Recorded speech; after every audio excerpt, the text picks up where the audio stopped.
नमस्कार विद्यार्थी मित्रांनो, आज आपण एम.एच. लॉ सी.ई.टी 3 इयर्स याचे सोलापूर, नागपूर यांचे लॉ कॉलेजेसचे एक्सपेक्टेड कट ऑफ आपण बघणार आहोत. सोलापूरमध्ये 3 कॉलेजेस आहेत, त्याचा आपण कट ऑफ बघणार आहोत. आणि जर आपण बघितलं तर मग नागपूरमध्ये किती कॉलेजेस आहेत, 7 to 8 कॉलेजेस आहेत लॉ कॉलेजेस, त्याचं आपण एक्सपेक्टेड पर्सेंटाईल बघणार आहोत. ॲज पर कॅटेगरी वाईज आपण बघणार आहोत. आणि बाकीचे जे काही व्हिडिओ ऑलरेडी आपण बनवलेले आहेत अदर युनिव्हर्सिटीचे, तेही तुम्ही बघा एक्सपेक्टेड कट ऑफ, जेणेकरून तुम्हाला येणाऱ्या जे काही आपले रजिस्ट्रेशन चालू होईल किंवा तुम्ही कॉलेजचे प्रेफरन्स द्याल त्यासाठी तुम्हाला त्याची हेल्प होऊन जाईल. त्यासाठी हा पूर्ण व्हिडिओ पहा, जेणेकरून तुम्हाला सर्व गोष्टी प्रॉपरली समजून जातील की कॅटेगरी वाईज तुमची जी कॅटेगरी असेल त्या कॅटेगरीला किती कट ऑफ जात आहे याची तुम्हाला कल्पना येऊन जाईल.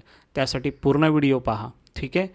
जर तुम्ही नवीन चॅनलला असाल तर नक्की चॅनल हा सबस्क्राईब करा, जेणेकरून येणारे नवीन व्हिडिओज तुमच्यापर्यंत पोचत असतात. जसे की लॉ कॉलेजचं एक्सपेक्टेड कट ऑफ असेल, नवीन काही अपडेट असतील ते तुमच्यापर्यंत पोचून जातील. त्यासाठी तुम्हाला सबस्क्राईब करायचं आहे आणि जो बेल आयकॉन आहे त्यालासुद्धा हिट करायचं आहे, जेणेकरून तुम्हाला नवीन जे व्हिडिओ येतील ते तुमच्यापर्यंत पोचून जातील. आता जो आपला टॉपिक आहे सोलापूर, नागपूर यांचे जे लॉ कॉलेजेस आहेत त्याचा एक्सपेक्टेड कट ऑफ कितीपर्यंत, कोणत्या कॅटेगरीला किती जाईल, त्याची आता आपण इन्फॉर्मेशन या व्हिडिओमधून घेऊया. आपण आता इथे एक्सेल शीट आपण बनवलेली आहे. त्यामध्ये सोलापूर आणि नागपूर या 2 युनिव्हर्सिटीचे लॉ कॉलेजेस आपण बघणार आहोत. त्यामध्ये गव्हर्मेंट पण कॉलेजेस आहेत, मायनॉरिटी पण कॉलेजेस आहेत आणि प्रायव्हेट कॉलेजसुद्धा आहेत. जे आपण असं हायलाईट केलेलं आहे ते गव्हर्मेंट कॉलेजेस आहेत आणि ब्रॅकेटमध्ये आपण मायनॉरिटी लिहिलेलं आहे. इथे आपण मायनॉरिटी लिहिलेलं आहे, तर ते मायनॉरिटी कॉलेजेस आहेत, तसं तुम्हाला समजून जाईल. सोलापूरचं युनिव्हर्सिटी जर आपण बघितलं तर DGB Dayanand law college Solapur हा गव्हर्मेंट कॉलेज आहे. MS कॅन्डिडेटचा पर्सेंटाईल एक्सपेक्टेड जो जाणार आहे cut off 87 पर्सेंटाईलचा, OMS student 85, EWS 81, OBC 78, SC candidate 75, ST 73, DTVJ 68, त्यानंतर NTB 65, NTC 63, NTDचा जो कट ऑफ आहे तो 60 आणि डिफेन्समध्ये जे काही स्टुडंट असतील तर त्यांच्यासाठी जो कट ऑफ आहे 55 पर्सेंटाईल. नंतर आपण बघूया प्रायव्हेट कॉलेज आहे हा कर्मवीर औदुंबर पाटील लॉ कॉलेज पंढरपूर. याचं जर आपण बघितलं MS कॅन्डिडेट 94 पर्सेंटाईल MS कॅन्डिडेटसाठी आहे. OMSचा कोणताही तिकडे स्टुडंटने अप्लाय केलं नसेल म्हणून तिकडे लास्ट इयरला कोणताही कट ऑफ तिकडे लागला नव्हता. त्यानंतर आपण बघितलं तर EWS कॅन्डिडेट आहे 85 पर्सेंटाईल. EWSचं यामध्ये असा एक इश्यू होऊ शकतो की ACBCचं रिझर्वेशन आता येत आहे, EWSचं रिझर्वेशन बंद केलेलं आहे. सो ACBCचं रिझर्वेशनसाठी जे विद्यार्थी अप्लाय करतील सो त्यांच्यासाठी हा कट ऑफ लागू शकतो, ठीक आहे. त्यानंतर OBCमध्ये 83, SCमध्ये 78, STमध्ये 74, DTVJ 70. त्यानंतर जर आपण बघितलं NTB 68, NTC 65, NTD 61 पर्सेंटाईलपर्यंत एवढा तुमचा कट ऑफ जाऊ शकणार आहे. नंतर जो कॉलेज आहे सोलापूरमध्येच राजश्री शाहू लॉ कॉलेज बार्शी हा गव्हर्मेंट कॉलेज आहे. यामध्ये MS कॅन्डिडेटचा कट ऑफ जर बघितलं तर 92 पर्सेंटाईलपर्यंत लागू शकतो. OMS 80 percentile as per last year cut ऑफनं जर आपण घेतलेला आहे. यामध्ये खूप विद्यार्थ्यांचा प्रश्न असाही असू शकतो की सर महाराष्ट्र स्टुडंटसाठी जास्त कट ऑफ आहे आणि OMSसाठी कमी का आहे.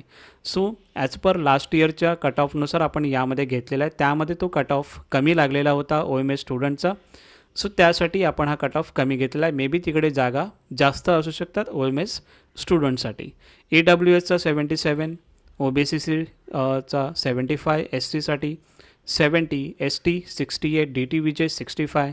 त्यानंतर आपण NTB 62, NTC 60 percentile, NTD 58 percentile आणि डिफेन्समध्ये जे असतील त्यांचा 52 पर्सेंटाईलपर्यंत कट ऑफ लागण्याची शक्यता आहे. हे झालं आपलं सोलापूरमध्ये 3 कॉलेजेस आहेत त्याचं आपण बघितलं.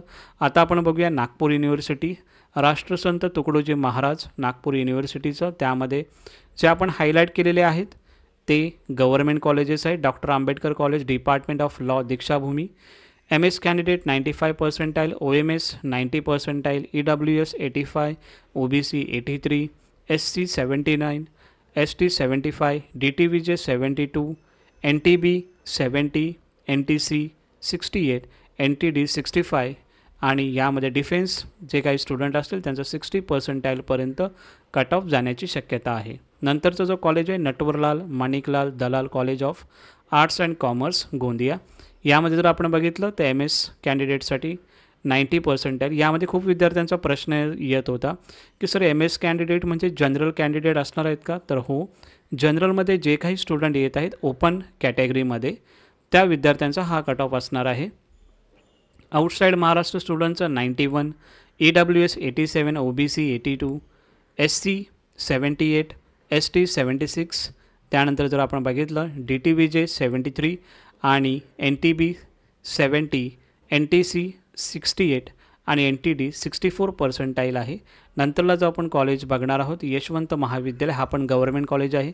MS कॅन्डिडेटसाठी 88%, OMS student 85, EWS 81, OBC 78, SC candidate 75, ST 72, DTVJ 70, त्यानंतर NTB स्टुडंटसाठी 68, NTCसाठी 65, NTDसाठी 62% हा तुमचा कट ऑफ लागण्याची शक्यता आहे. त्यानंतर मग Agnihotri college of law Wardha आहे, हा तुमचा प्रायव्हेट कॉलेज आहे.